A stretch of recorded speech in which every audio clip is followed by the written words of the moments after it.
সালাম আসসালামু আলাইকুম। সাথী ভাইরা আমার, আপনারা জানেন 1870 থেকে 75 পর্যন্ত তারা এই দেশের মানুষকে শোষণ করেছে। শেখ হাসিনা 96 থেকে আবার 2001 সাল পর্যন্ত এই দেশের মানুষকে শোষণ করেছে।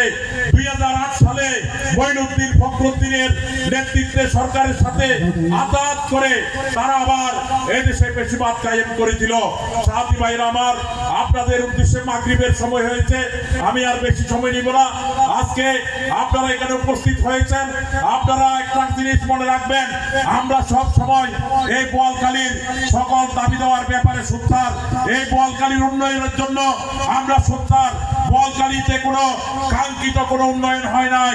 আমরা চাই আমাদের সরকার আসার পরে আপনাদের মনোনীত যদি সংসদ সদস্য নির্বাচিত হইতে পারি, ইনশাআল্লাহ বোয়ালখালীর দিয়ে দিব।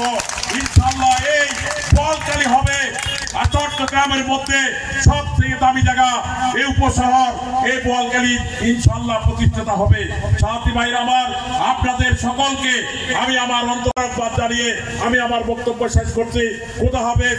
বাংলাদেশ জিন্দাবাদ, বাংলাদেশ জাতীয়তাবাদী দল জিন্দাবাদ, শহীদ জিয়া অমর হোক, দেশনেত্রী বেগম খালেদা জিয়া জিন্দাবাদ, আগামীর রাষ্ট্রনায়ক তারেক রহমান জিন্দাবাদ।